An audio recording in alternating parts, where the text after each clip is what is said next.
Graças a Deus. Pode sentar aí, pode tomar o teu lugar. Amém?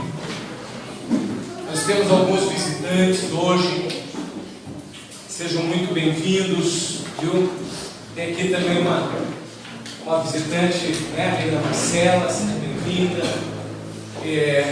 Nós queremos que vocês se sintam bem à vontade, amém? No nosso meio. Nós não temos muito apego assim com formalidades, né? Não é uma igreja que busque estabelecer nenhum conceito religioso. Eu gosto de dizer até que sou anti-religiosidade, né? Não anti-religião, porque a religião ela é uma religação do homem com Deus, né? O próprio Yeshua é o nome original, o nome hebraico de Jesus. O próprio Yeshua, ele nos diz que a verdadeira religião é cuidar dos órfãos e das viúvas. Então existe uma religião verdadeira, né? E ela está pautada em amar as pessoas. Porque não tem como eu cuidar dos órfãos e das viúvas se eu não tiver amor por eles. Amém?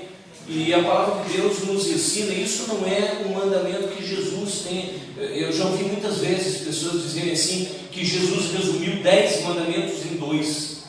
Ama a Deus sobre todas as coisas, que é o próximo como a ti mesmo. Sabe, irmãos, isso aí está em Deuteronômio e em Levítico, respectivamente.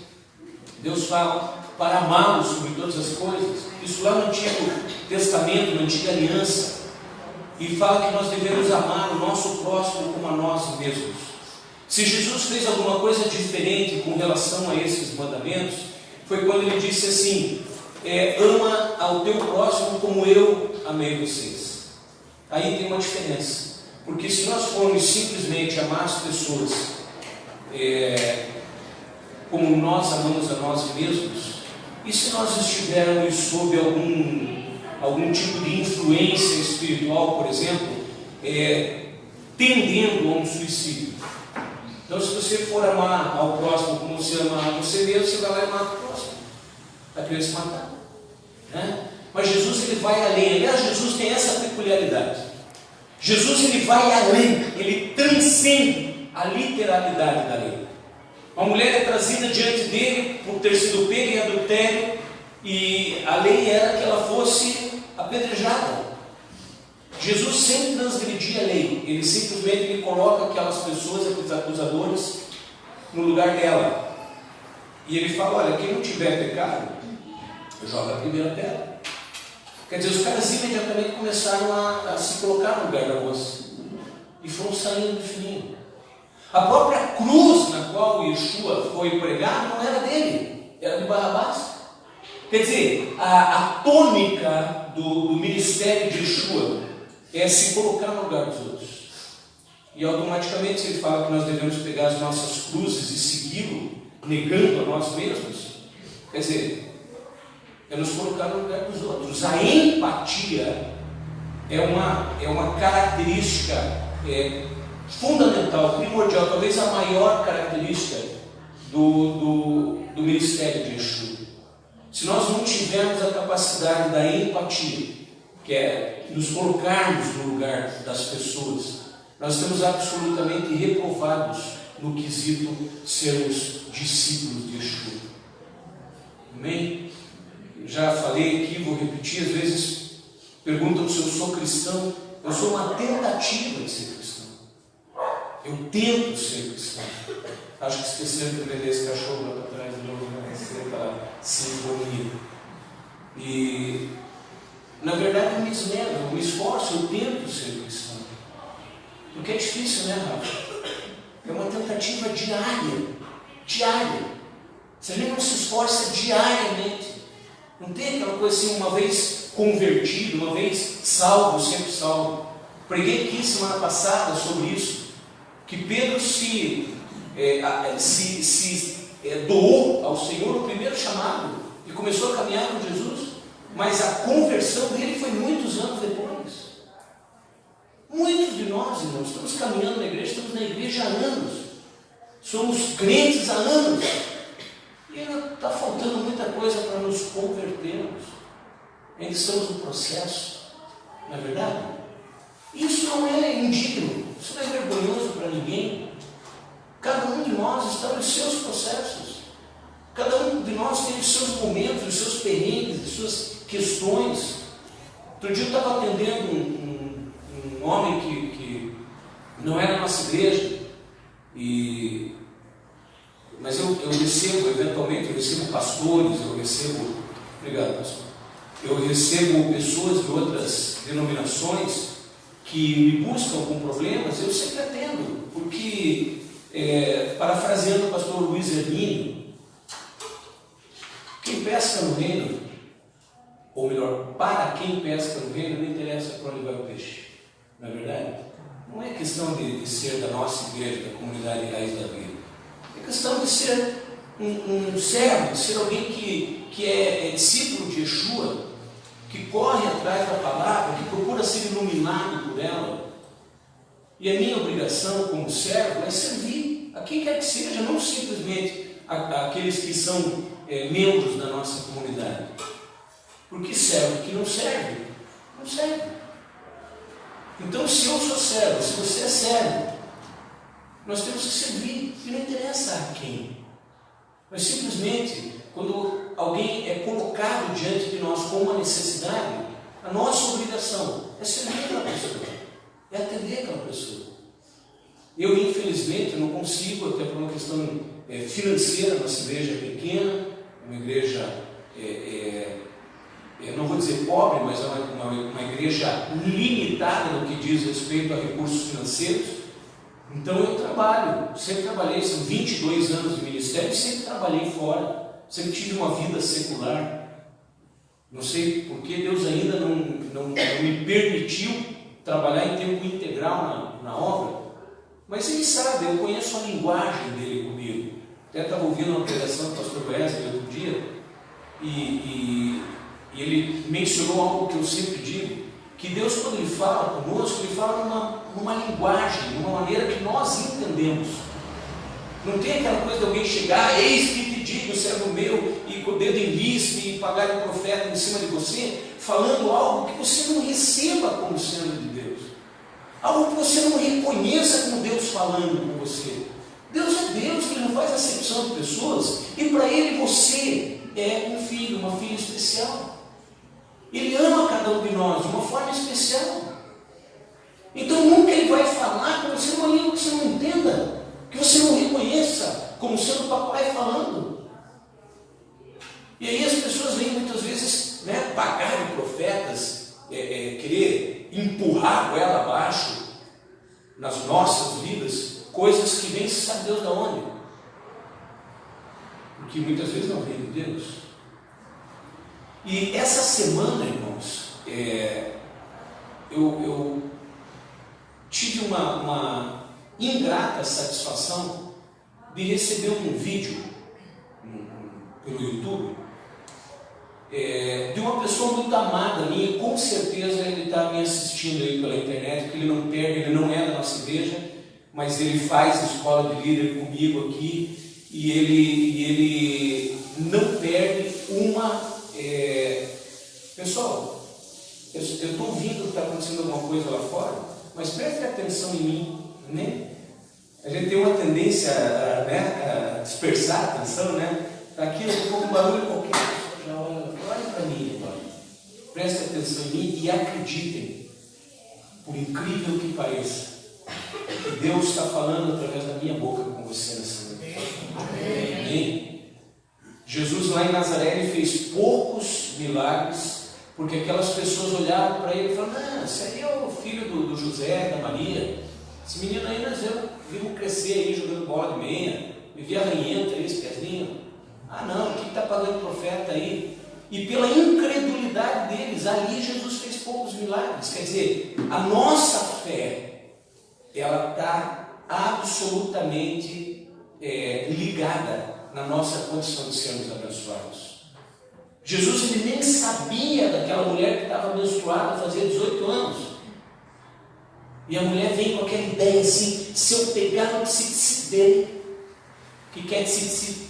Tzitzit são aquelas franjas das vestes do judeu. E ela vinha com aquilo na cabeça. Nas nossas Bíblias, nas nossas traduções, está: se eu pegar na orla da veste dele, do vestido dele, eu vou ser curada. E aí, quando ela fez isso, Jesus, no meio de uma multidão, ele falou: alguém me tocou. Pedro fala: Senhor, está de sacanagem. Quando tem uma multidão aqui, tem gente que eu estou velando para tudo que é lado. O Senhor veio falar: me tocou? Alguém me tocou? Não, alguém me tocou, eu senti de mim ser virtude. Então perceba, ele não estava ligado na mulher, mas a mulher estava ligada nele.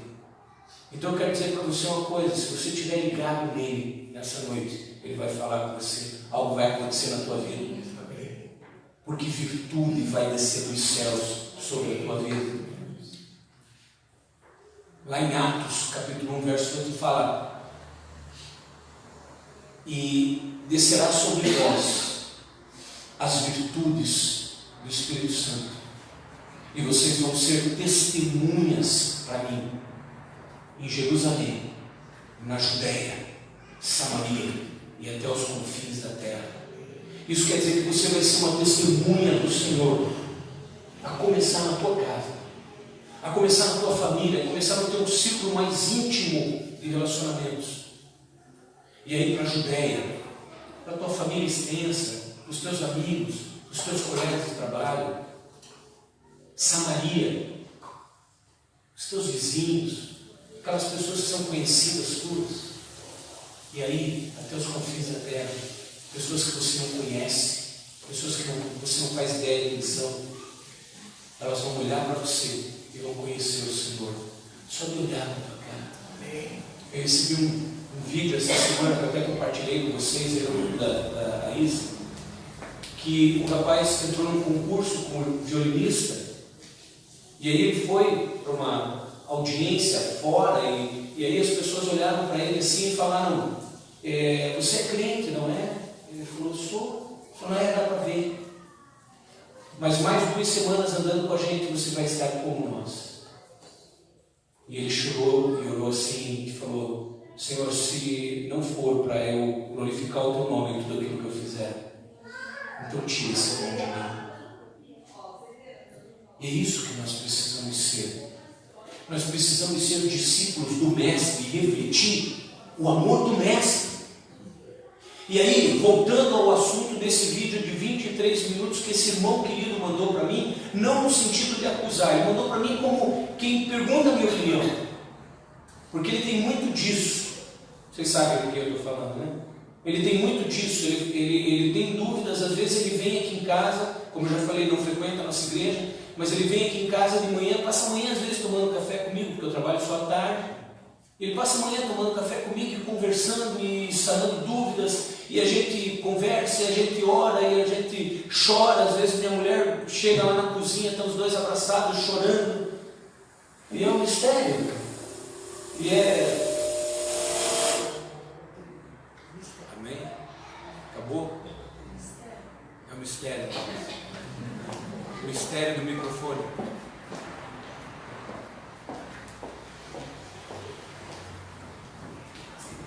Amém? Estão me ouvindo?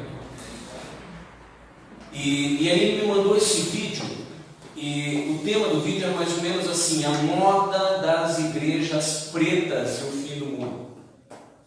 São 23 minutos, e eu vou dizer o seguinte: eu espero que um dia essa palavra que está sendo gravada aqui agora, que as pessoas estão assistindo ao vivo pelo Facebook, mas depois durante a semana ela fica gravada no YouTube, que essa palavra alcance esse moço, porque ele perdeu 23 minutos da vida dele e da minha, porque eu assisti o vídeo, falando mal das igrejas pintadas de preto, que agora é moda as igrejas pintadas de preto, falando, associando com apostasia, com fim dos tempos, com escuridão, com trevas. Em momento algum, naqueles 23 minutos, eu ouvi aquele rapaz questionar a teologia que está sendo pregada nessas igrejas. Conversei com um técnico de iluminação, e ele confirmou para mim que o preto, o fundo preto, é a melhor coisa que tem para vídeo. inclusive com relação à iluminação, tudo, porque ele é neutro. Irmãos, assim como eu respondi para esse irmão que está me ouvindo aqui pelo Facebook, eu vou dizer para vocês, irmãos, preto é uma cor, entendeu? É uma cor. Tem igrejas aí, estão me ouvindo? Tá ruim, né? Eu que não podia me descarregar. Não tem problema. Som, nada. Acredito que aí estejam me ouvindo também. Não precisamos do microfone. Ou pega um com fio, né? Sim. Estou com a garganta já meio baqueada aqui.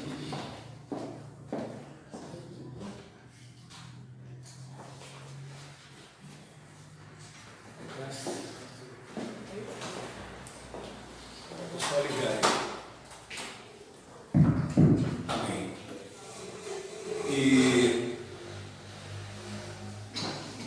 E essa questão de cor, irmãos, tem quanta igreja aí pintada de cor de rosa, pintada de amarelinho, pintada de azulzinho, pregando bobagem. Qual é? O que você acha? Pregando bobeira, pregando bobagem, pregando até heresia. Quer dizer, se nós formos entender que a cor preta ela tem algum problema, ela tem uma associação com as trevas, irmãos. Então nós não podemos. Um detalhe, esse moço, ele está dando essa, vamos chamar aqui respeitosamente de palestra, de terno preto num fundo preto. Me explica isso. Dá para entender? Quer dizer, então você não pode ter uma roupa preta, você não pode ter um carro preto, você não pode. A pastora está com essa blusa peludinha aí, preta, é uma fera, né? Sabe, irmãos? Não dá para entender. A pessoa está preocupada com a cor da parede da igreja, irmãos. Vai se preocupar com o que a igreja está pregando. Vai se preocupar com a palavra, com a pregação, com a teologia da igreja. Pelo amor de Deus, irmãos. 23 minutos falando mal de igreja com parede preta, irmãos. E não é porque a nossa é uma igreja que foi pintada recentemente de preto. Mas quanta igreja bacana que tem por aí pintada de preto. Aí o cara mete o pau lá na Batista da Lagoinha, que o Valadão lá pintou de preto. E por aí fora. Irmãos, pelo amor de Deus, não percam tempo, irmãos, com bobagem. Aprendam a pensar, aprendam a olhar alguma coisa e filtrar aquilo que vocês veem e ouvem na internet. Porque não é porque está na internet, que o cara de terno e gravata está falando, que deve ser dado crédito àquilo. Um rapaz bonito, bem mais bonito do que eu. Eu sou careca, barbudo, feio. Ele é um rapaz bonito, cabelinho bonito, bem barbeadinho, com terno e gravata, terno preto, no fundo preto, com a porta lá no fundo branca. Sabe, irmãos? Igreja é um lugar de cura e de libertação. E Yeshua falou assim: conhecereis a verdade vos libertará. Libertará inclusive dessas bobeiras, irmãos. Porque é tão perigoso isso. Eu uma vez estava estudando o livro de Mormons, e aí num determinado momento lá fala que a marca que Deus colocou em Caim foi a cor preta na pele, irmãos. Pelo amor de Deus, irmãos. Isso conduz a pessoa a ter uma condição de racismo. Que absurdo isso, irmãos. Sabe, nós temos que ler mais a Bíblia, nos preocuparmos mais em conhecer a palavra e automaticamente a vontade de Deus sobre as nossas vidas. Porque o próprio Senhor Jesus, o próprio Senhor Yeshua, ele fala assim: vocês pecam, lá em Mateus 22, 29, vocês pecam porque vocês não conhecem as Escrituras e nem o poder de Deus. Oséias fala: meu povo perece porque lhes falta conhecimento. Vai ler a Bíblia, em vez de se preocupar com cor de parede de igreja, pelo amor de Deus. Sabe? Então eu tinha que falar isso aqui, porque esse vídeo de repente viraliza por causa dessa moda de igreja preta. Agora eu queria saber se a moda fosse igreja amarelinha, se eu falar mal, né? Se a moda fosse igreja azul calcinha, se eu falar mal. Sabe? Me poupe. E outra coisa que me chamou a atenção durante essa semana foi a onda de suicídios que está assolando o norte e nordeste do Brasil. O pastor Ronilson, que esteve pregando aqui há 15 dias atrás, vocês conheceram muito bem, ele me mandou alguns pedidos de oração aí, tal, que eu compartilhei no nosso grupo de intercessores. Ele está apavorado com a quantidade de pessoas que têm suicidado lá na região deles. Você entendeu agora, querido? O que eu falei com você aí? O que nós oramos?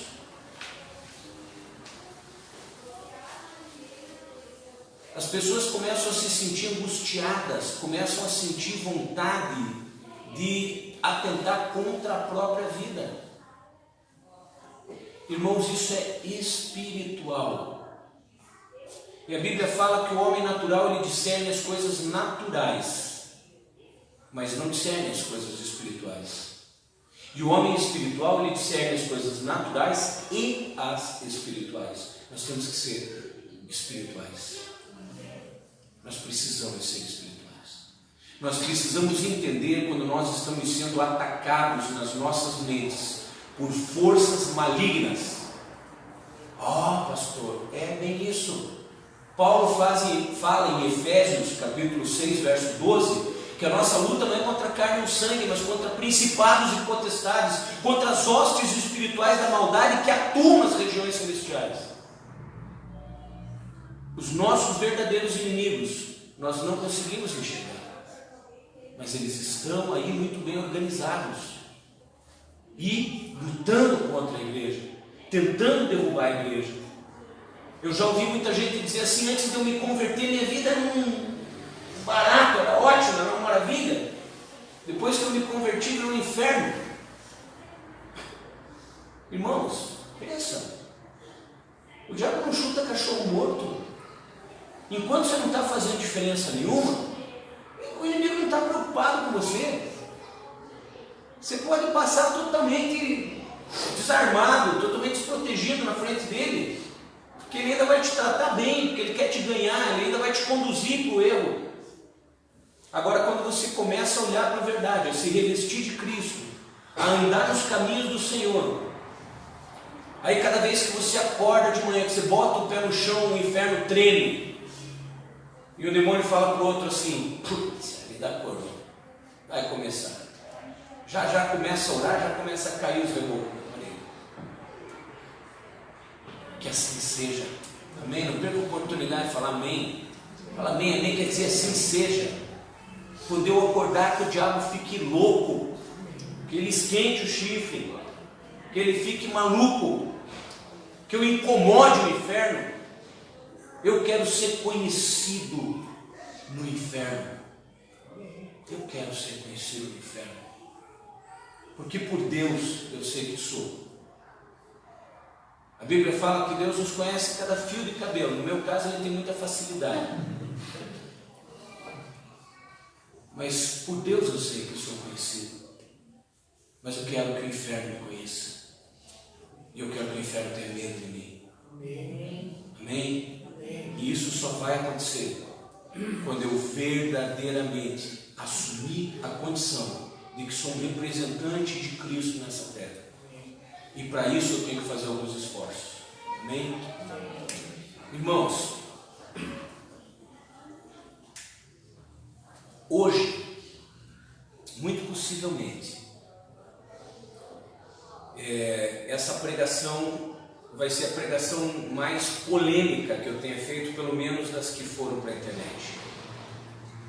Então, se você quiser pegar papel, caneta, se você quiser, se bem que você vai poder ver quantas vezes você quiser, se você acessar o nosso canal no YouTube lá, Comunidade Messiânica Raiz de Davi, se inscreva, Tão blogueiro. Se inscreva, ponha lá o sininho, certo? Bote o joinha, amém? Compartilhe com os amigos. Fala, cara, eu fui lá na igreja do pastor Lucão aí. Assista. As pregações geralmente são mais de 1 hora. Haja paciência. Né? Cala a boca, pastor, que eu morei no teu lugar. A pastora, ela acha que ela tem o poder de, né? O amém dela acaba com a conversa. Se mantém. Irmãos, Diogo, você sempre me pergunta, pastor, qual é o tema que eu boto, né? O título que eu boto aqui nessa pregação para pôr ela no YouTube. Pode botar assim, discutindo com Jesus. Amém? Ou melhor, bota discutindo com Yeshua. Amém? Vamos começar pondo pingos nos is aí, usando os termos corretos. Yeshua é o nome original de Jesus. Para quem não me ouviu falar, nós temos visitantes aqui ainda, talvez não tenham ouvido falar. Yeshua é o nome original, o nome em hebraico, que quer dizer salvação. Quando a Bíblia foi traduzida do hebraico para o grego ele não tem essa pronúncia do CH ou do SH que nós temos, né? Então fica um som de Z. Então virou Yeshua. Para o grego ficou Yeshua. Quando traduzido para o latim, todo nome em latim ele tem um S no final. Júlio, César, Caius, Vinícius, né? O nome latino ele tem o S. Então eles pegaram o Yeshua e puseram um S. Ficou Jesus. E o Y que se usou originalmente, ele foi substituído pelo J, que tem o som de I naquela língua.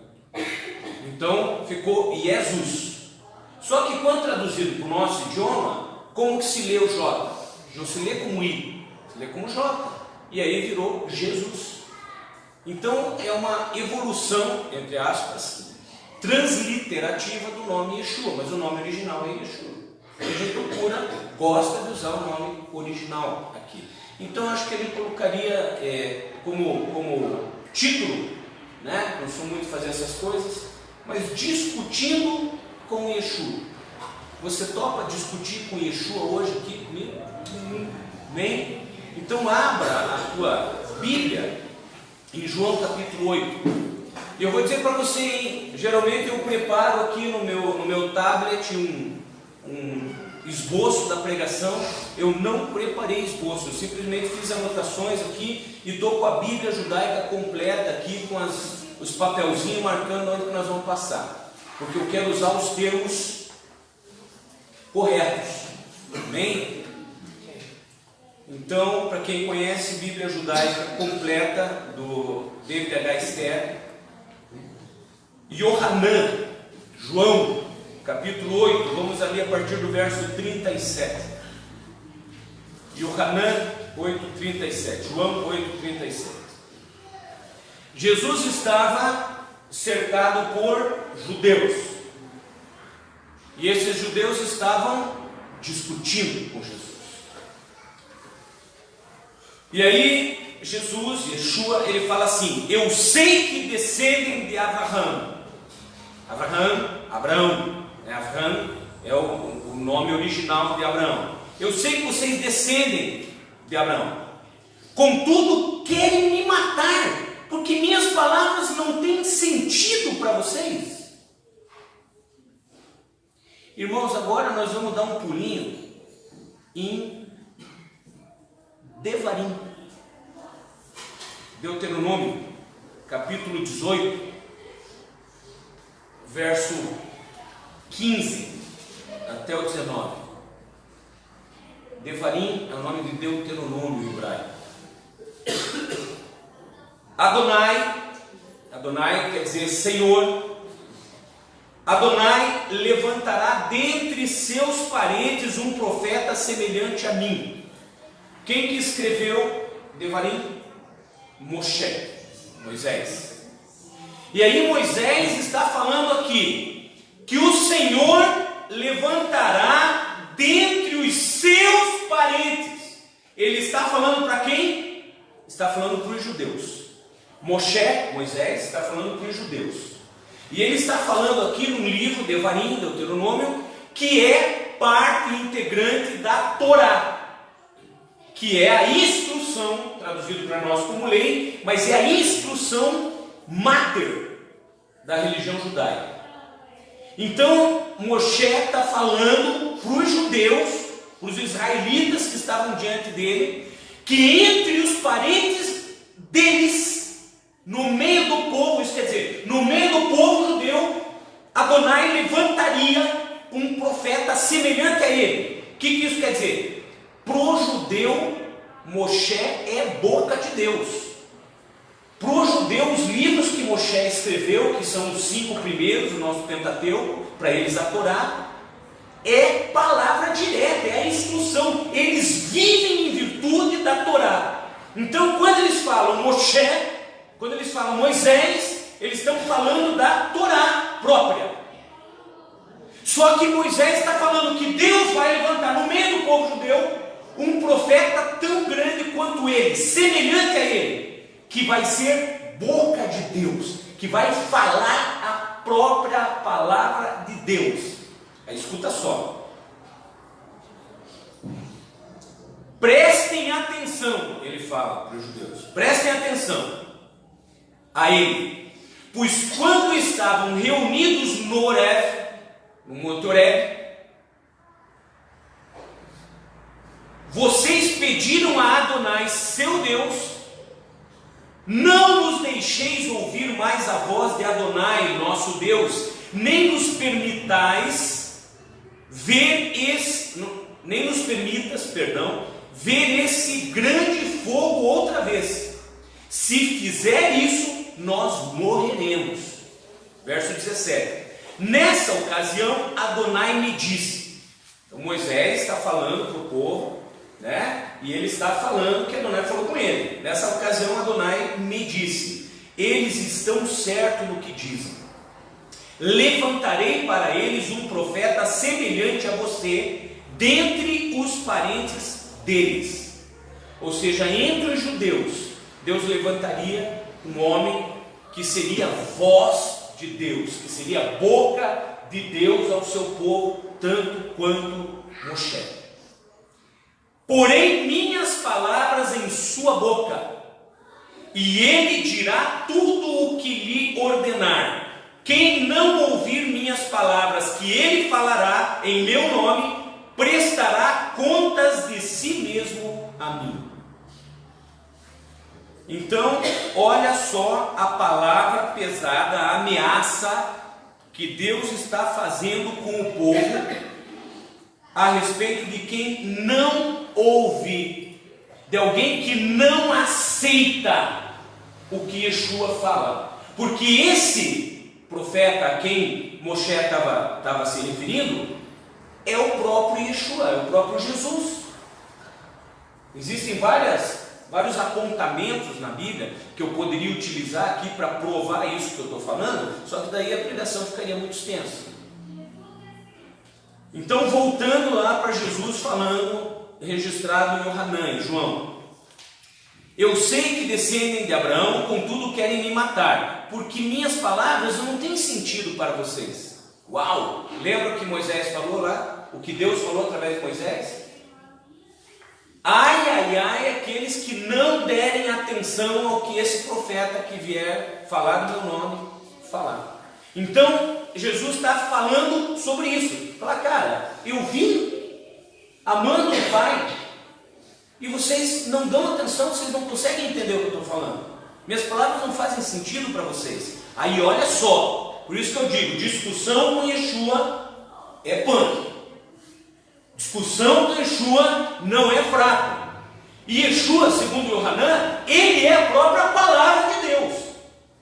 Então discutir com Yeshua, se contrapor a Yeshua, é se contrapor à própria Bíblia. O que a Bíblia fala, se você se contrapõe a ela, você está se contrapondo a Jesus. E aí você vai ter que dar conta disso para o próprio Deus. Já pensou essa? Irmãos, é muito sério. Discutir com Jesus é puramente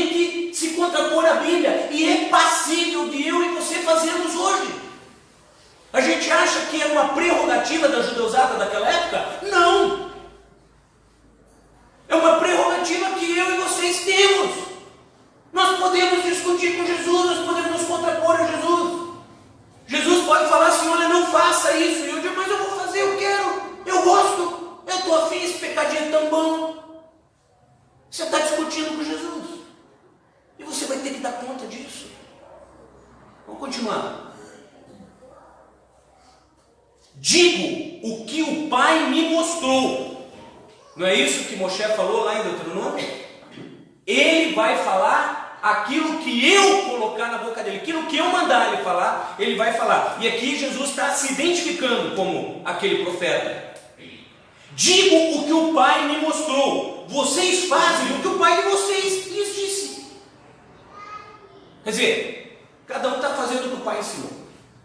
Eu estou falando o que meu Pai me mostrou e me mandou falar.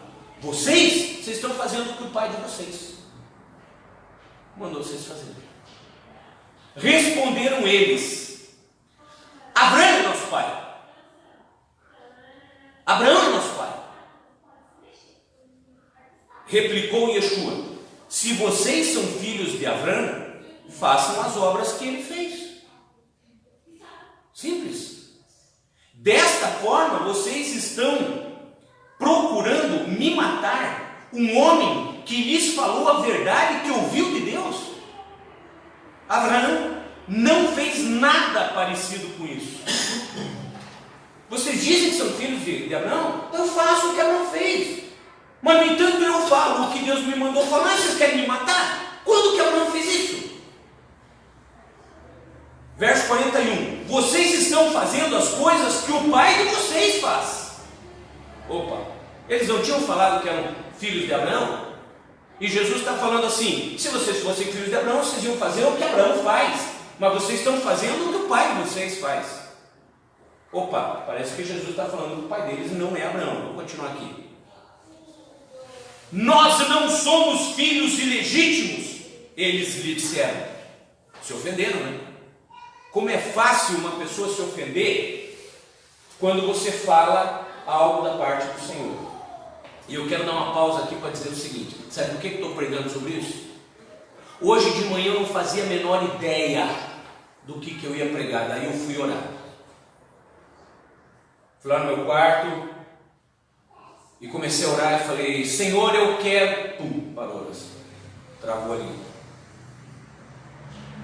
Eu ia dizer: Senhor, eu quero ser usado por Ti, eu quero, né, que o Senhor me dê uma palavra. Só que a hora que eu falei eu quero, travou. Aí eu entendi. Aí eu falei: Senhor, eu não quero nada. Senhor, o que o Senhor quer? E aí, puf, fez. Entendeu? E por que eu digo que é um tema polêmico? Vocês já vão entender. Porque eu nunca quis pregar publicamente sobre isso. As pessoas que fazem aula comigo na escola de líder já me ouviram falar sobre o que eu vou falar. Mas, publicamente, principalmente na internet, eu nunca quis falar sobre isso, porque vai ter muita gente que vai me meter o pau. Só que quando Deus manda, tem que fazer. Nessa passagem, Jesus estava batendo de frente com os religiosos. Estava ou não estava, Paulinho? Estava batendo de frente com os religiosos. Só que o que ele fez? Ele afirmou que o que ele estava falando, o que ele estava recebendo era do Pai. E ele foi e peitou os caras. Irmãos, foi o que Deus mandou eu fazer nesta noite. E eu estou fazendo em nome de Jesus.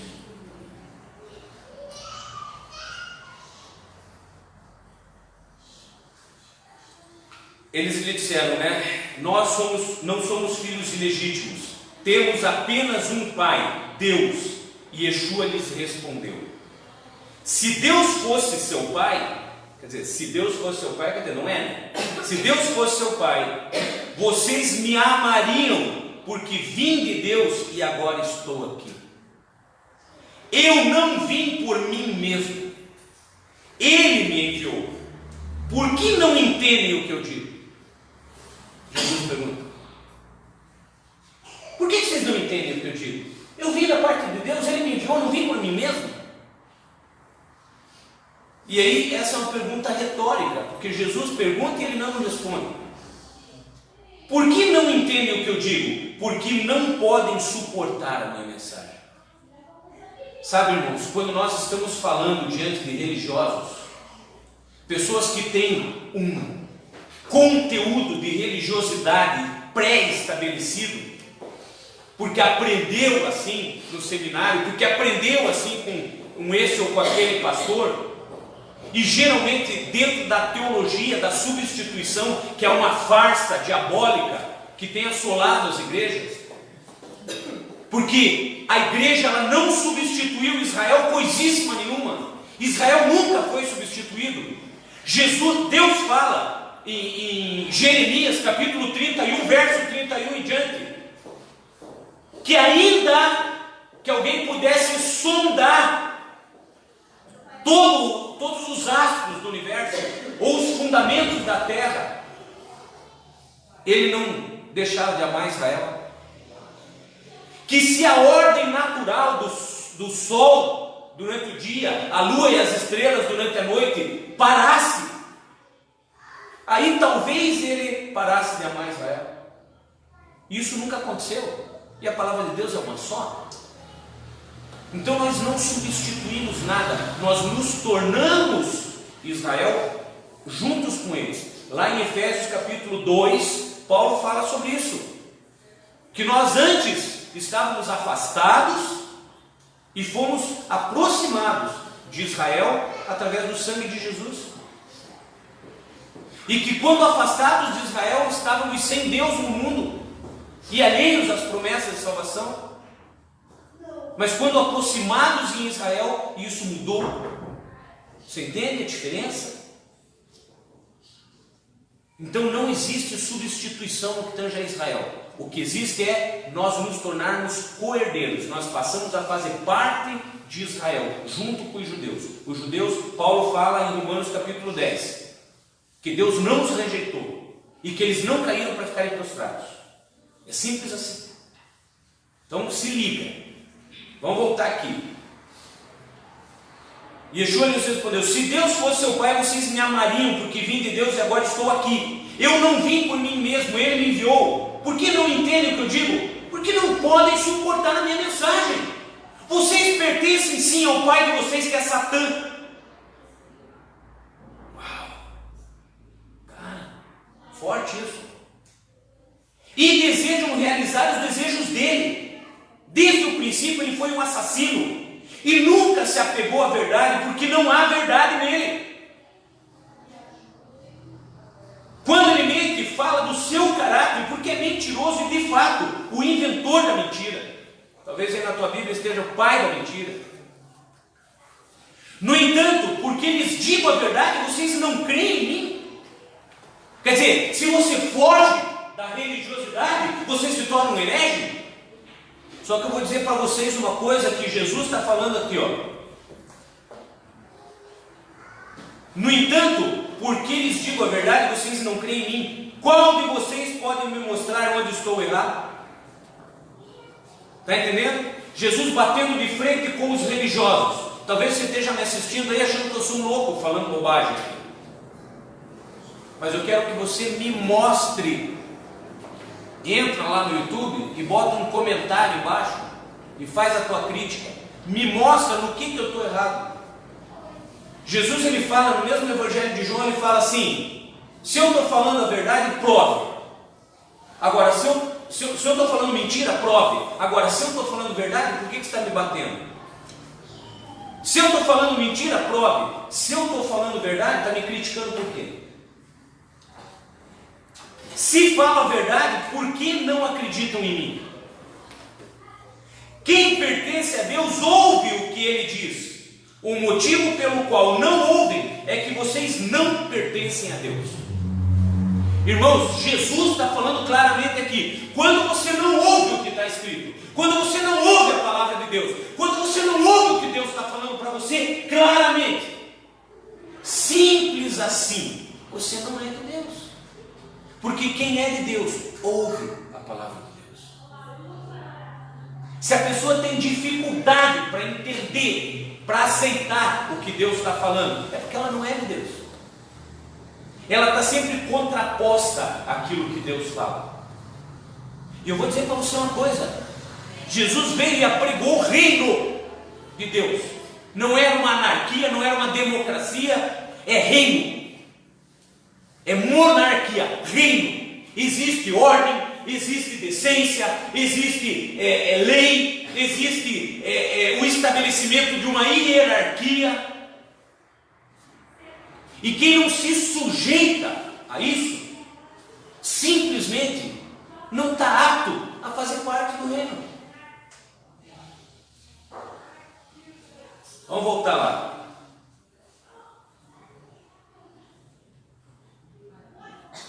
(48) 48.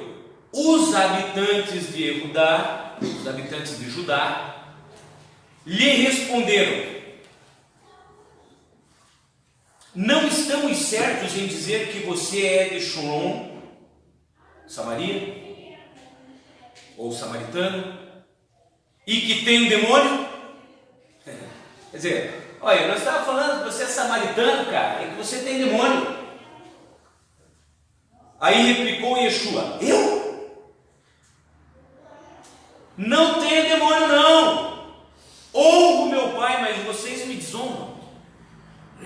Não procuro louvor para mim mesmo, mas há quem o procure, e ele é juízo. Eu não procuro honrar a mim mesmo, é Deus quem me honra, e ele julgará a todos vocês. Sim, eu lhes digo que quem obedece aos meus ensinos nunca verá a morte. Os moradores de Judá lhe disseram: sabemos agora com certeza que você tem um demônio.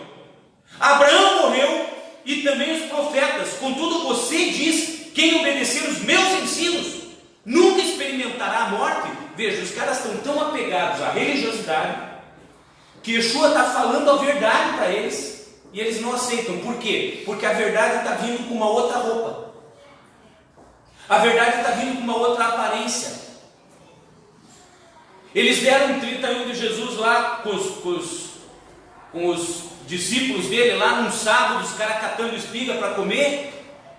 Aí os fariseus chegam: 31 meu aí, ó, é isso que você ensina para os seus discípulos? Transgredir o sábado? Os caras catando espiga aí? Aí Jesus olha para os caras, qual é a palavrinha que Jesus usa? Hipócritas.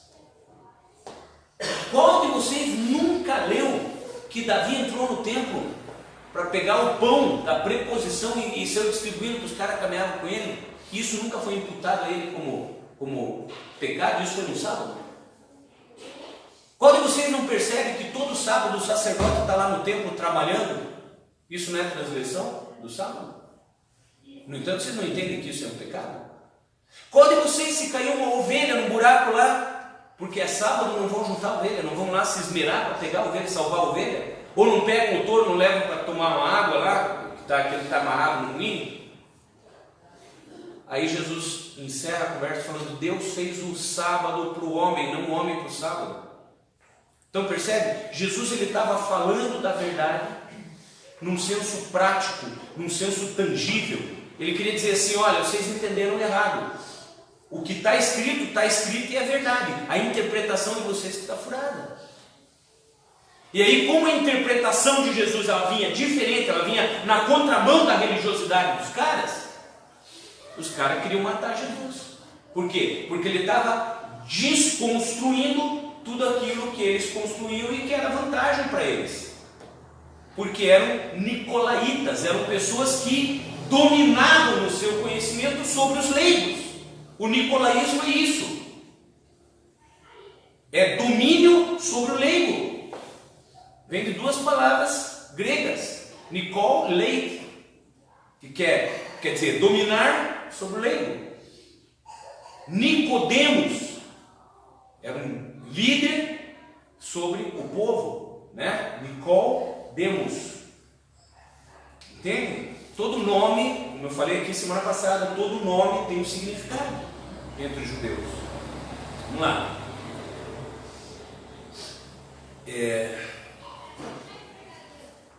Sim, eu lhes digo que quem obedece os meus ensinos nunca verá a morte. Deus, os caras ficam loucos. Abraão morreu, os profetas também. E aí você vem dizer que quem obedeceu os teus ensinos não experimentará a morte. Abraão,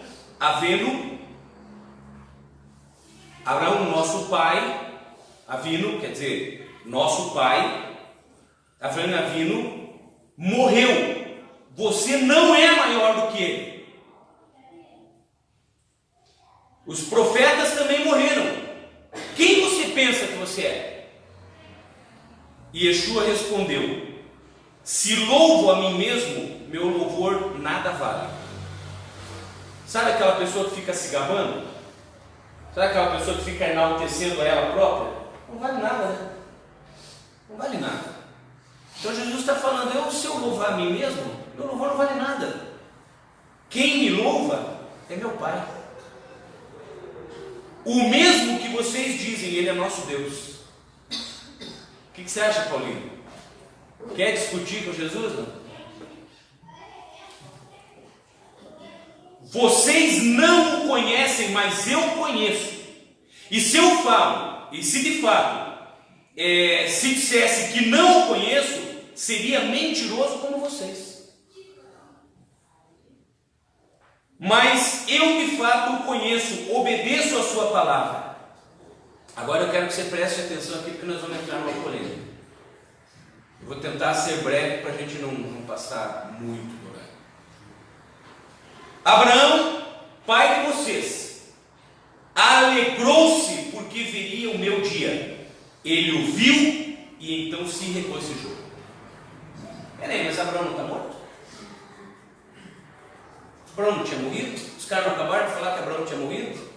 No entanto, Jesus está falando aqui que Abraão muito se alegrou em ver o seu dia, e de fato ele o viu e ficou satisfeito. Cara, como assim? Aí nós vamos ter que dar um passeiozinho aqui pelo Evangelho de Lucas, capítulo 16, verso 19 a 31. E aí nós vamos entrar numa polêmica. Aí se prepara para defender teu pastor aí pela internet. Havia um homem rico que se vestia com roupas muito caras e passava o dia desfrutando de seu luxo. Ah, pastor, a parábola do Lázaro e do rico, parábola ova. Não é parábola. Primeiro lugar, parábola, Jesus usava uma coisa material para descrever uma coisa espiritual, correto? Jesus, ele pegava uma coisa, e o reino de Deus se compara a um semeador, e o reino de Deus se compara a um filho, que não sei o quê, e o reino de Deus se compara. Jesus pega uma coisa natural para dar exemplo, para explicar, para ilustrar uma coisa espiritual. Jesus nunca ia usar uma parábola falando diretamente de coisas espirituais. E outra coisa, aqui Jesus não começa dizendo assim, talvez até na Bíblia de você aí esteja um subtítulo escrito parábola de Lázaro e do rico. Se você tiver ousadia mesmo, pega uma caneta e risca essa palavra parábola. Nossa, pastor, não está mandando riscar a Bíblia. Isso é só uma inclusão do editor. Isso aí não está no original.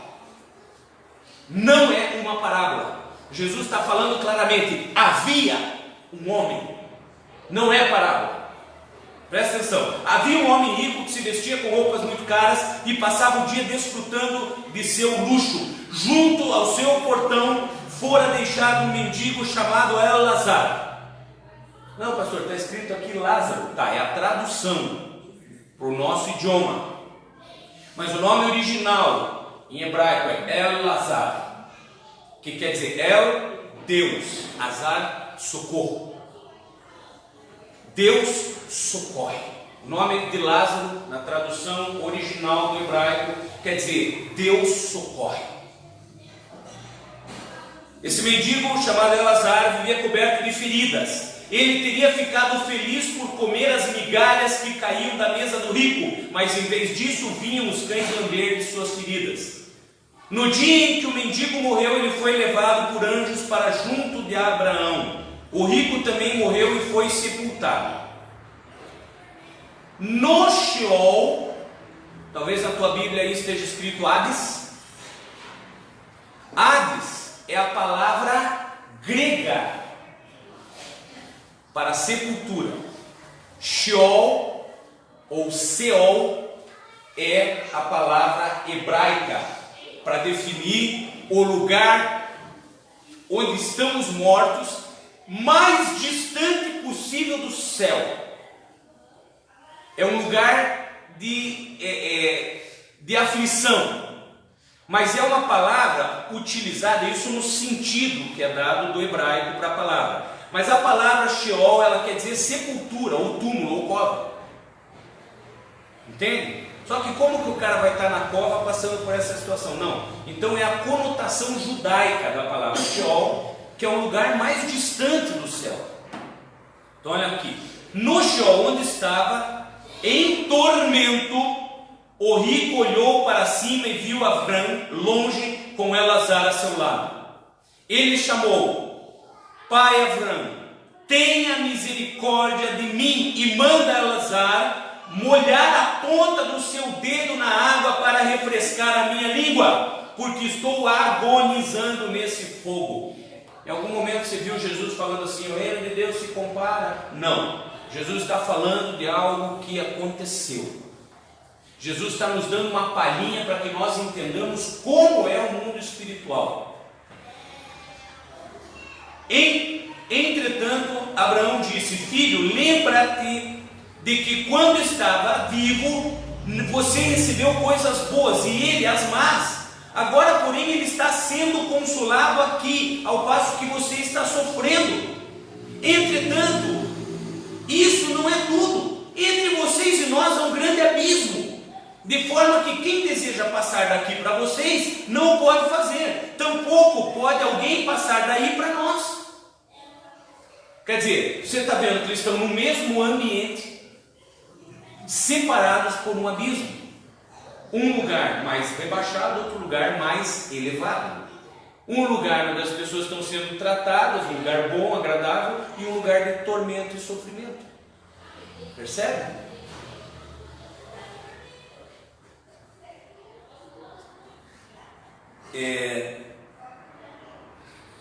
Ele respondeu: então, pai, imploro que o envie à casa de meu pai, pois tenho 5 irmãos, para advertir que sejam poupados de vir também para esse lugar de tormento. Irmãos, talvez você esteja pensando assim: pastor, mas não é possível, porque a Bíblia fala lá em Eclesiastes 9:10 que o Sheol, para onde tu vais, não há indústria, não há conhecimento, não há sabedoria. Pautado nessa passagem de Eclesiastes capítulo 9, verso 10, muita gente fala que quando você morre, você apaga, você entra num sono, e que isso que nós estamos lendo aqui em Lucas é uma parábola. Mas não é, irmãos. O que acontece é o seguinte: não existe indústria porque não tem o que você possa fazer para refletir o mundo aqui. Não existe conhecimento do que está acontecendo, nem ciência do que está acontecendo no mundo aqui. Mas a noção, a consciência da pessoa que está lá, está intacta. Haja vista que esse moço está aqui preocupado com os seus irmãos, que os seus irmãos vão vir para onde ele está. Aí eu pergunto: se o cara estivesse dormindo, se o cara estivesse desligado, o cara estaria preocupado? Estaria, Márcio? Não estaria? Então perceba, olha o que Jesus está nos mostrando aqui. Muita gente não consegue entender isso aqui. Mas pai Abraão, assim, mas Abraão disse: eles têm Moshe e os profetas. O que é Moshe e os profetas? É a Torá e o resto do Antigo Testamento, que é a Tanakh. Devem ouvi-los. Entretanto, ele disse: não, pai Abraão, se eles precisam de mais. Se alguém dentre os mortos for até eles, eles se arrependerão. Mas Abraão responde: se não ouvem Moshe e os profetas, tampouco se deixarão convencer, ainda que ressuscite algum dos mortos. Percebe? Mas como assim, pastor? Eu vou dizer para vocês aqui abertamente, na frente de um povo que eu não conheço, que está me assistindo pela internet ou vai me assistir pela internet. Segura na cadeira. Aqui é pastor Elcio, 22 anos no ministério, afirmando: o espiritismo existe. Talvez 99% dos pastores que me ouçam falar um negócio desse devem até se benzer porque falam: que heresia? O espiritismo existe. O espiritismo existe. O espiritismo existe. A diferença é que não é para fazer. Entendeu? Não é para fazer. Vamos voltar lá em Deuteronômio, mesmo capítulo 18, só que o verso 13 em diante. Fala assim, ó.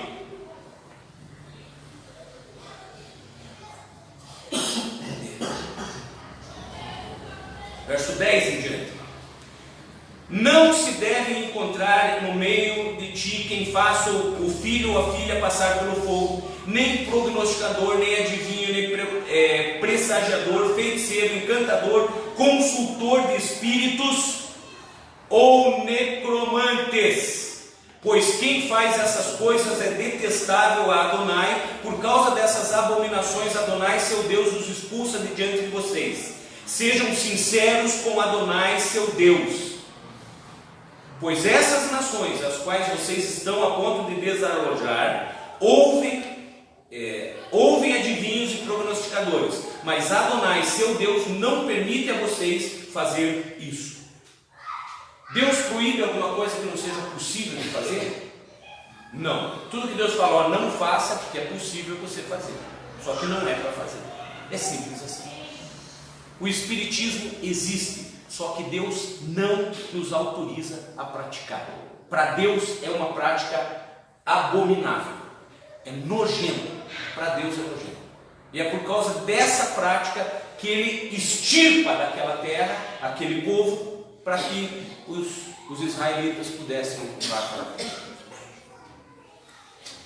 Entenderam? Espero acabar rapidinho. Vamos passar um pouquinho do horário, mas é rapidinho e é importante. Outra coisa, outra passagem que eu anotei aqui, 1 Samuel 28, de 11 a 16, onde Saul vai visitar uma pitonisa, uma necromante, para fazer subir o espírito de Samuel. Muitos pastores vão ensinar para você o seguinte, que era um espírito, que era um demônio que sobe para falar com Samuel. Só que quando você olhar, eu não vou ler aqui, mas está aqui, ó, 1 Samuel 28, de 11 a 16. Por isso que eu falo para você anotar, e depois vai estar no vídeo aí, vocês podem verificar. Leia essa passagem e qual versão você quiser usar, você não vai encontrar escrito assim: e o demônio disse a Saul, e o demônio respondeu a Saul. Está escrito assim: e disse Samuel, e Samuel disse, e Saul perguntou a Samuel, e Samuel respondeu. Quer dizer, foi Samuel. Houve esse episódio. Isso é o que? Espiritismo. O espírito de Samuel ficou furioso com Saul por ter feito aquilo, porque aquilo era abominável para Deus. Vocês estão entendendo? Por isso que eu falei que ia ser polêmica essa pregação. Eu até gostaria de ter mais tempo para entrar assim mais aprofundadamente sobre essas questões, mas não temos esse tempo. Então, vamos lá. Aqueles que são da raiz têm o privilégio de poder questionar isso comigo em qualquer momento. Voltando lá.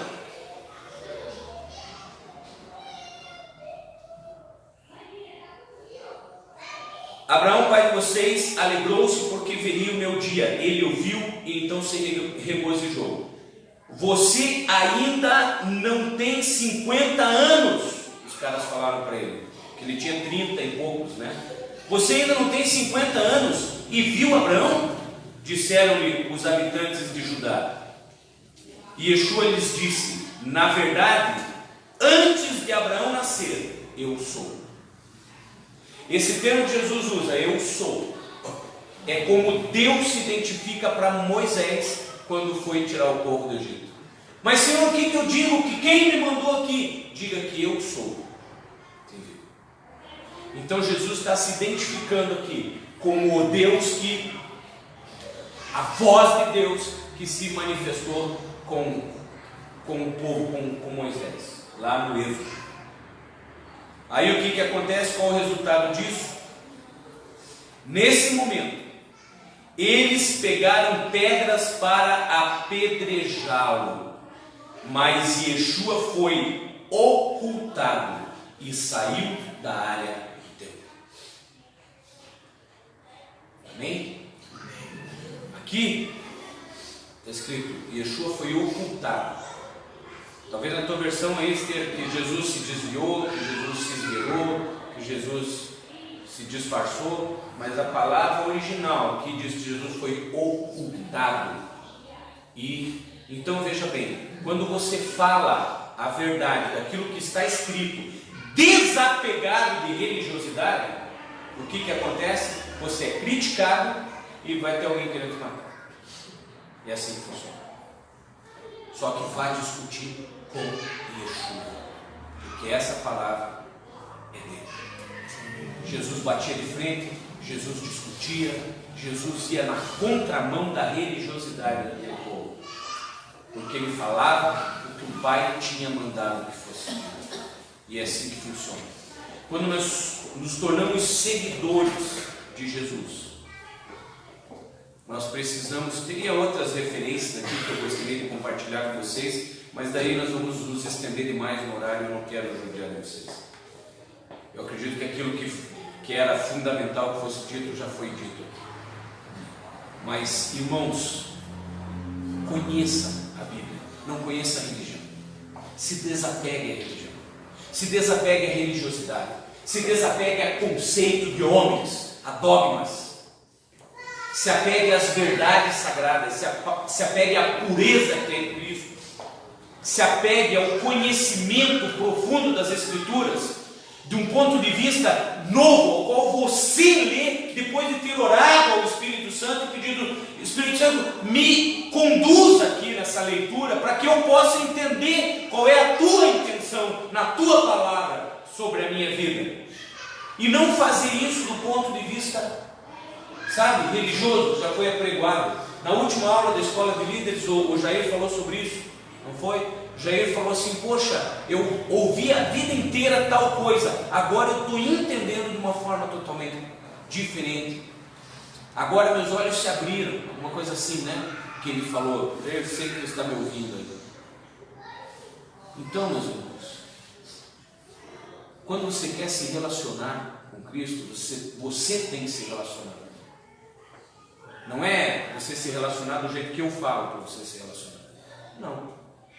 Sabe? Se você for se relacionar com o Urubatã, Paulo, você vai se relacionar com o Urubatã, mas tem que ser assim, porque o Urubatã é assim, assim. Então você tem que falar com ele dessa forma. Como assim? A minha forma de me relacionar com ele, né, meu primo, é uma. Eu tenho um nível de intimidade com ele. Você é um amigo. De repente você tem outro nível de intimidade. Às vezes pode ser até mais íntimo do que eu, que sou parente. Entendeu? Você vai falar: essa é a tua maneira de falar com ele, eu falo com ele de outro jeito. Não é? Então age a tua maneira de falar com Deus. Olhe para a palavra de Deus desvinculado de conceito pré-estabelecido pela religiosidade. Faça isso livre de qualquer preconceito e se torne íntimo do Senhor. Reconheça Ele na tua vida e manda as favas, toda aquela podridão, todo aquele ranço, todo aquele peso religioso que muitas vezes tentaram colocar sobre a tua vida, porque Jesus veio para que você fosse livre. E alguns versículos antes desse trecho mesmo que nós acabamos de ler em João 8, ele fala: aquele que o Filho libertar, verdadeiramente será livre. Seja livre no Senhor e viva a plenitude de um relacionamento íntimo com Deus. Amém? Feche seus olhos, eu quero orar por você. Pai querido, eu te agradeço por essa noite, por esse momento, por essa palavra. Eu te agradeço pela tua inspiração. Eu te agradeço por tudo aquilo que o Senhor tem feito na minha vida e por tudo aquilo que eu tenho conseguido descobrir a meu próprio respeito. Perdoa mais uma vez os meus pecados. E quando eu falo, Pai, os meus pecados, eu falo os pecados do teu povo. Cada um de nós, Senhor, tem os seus erros, cada um de nós tem as suas limitações, cada um de nós tem as suas falhas, mas é dessa forma que nós queremos nos achegar a Ti. Nós queremos nos achegar aqui despidos, Senhor, de toda sorte de vínculo com preconceitos. Nós queremos nos achegar a Ti, Senhor, despidos de todo conceito de religiosidade. Nós queremos nos achegar a Ti, despidos de toda a hipocrisia, despidos de tudo aquilo que nós usamos como maquiagem, como máscaras nas nossas vidas, para podermos ser verdadeiros contigo, Pai. Nos abençoa com a Tua presença em nós e nos ensina a viver segundo a Tua vontade, para a Tua honra, para a Tua glória, para que, se houver algum regozijo em nós, esse regozijo seja no Teu nome, Yeshua, esse nome sobre o qual nós oramos e pelo qual nós agradecemos. E que todos digam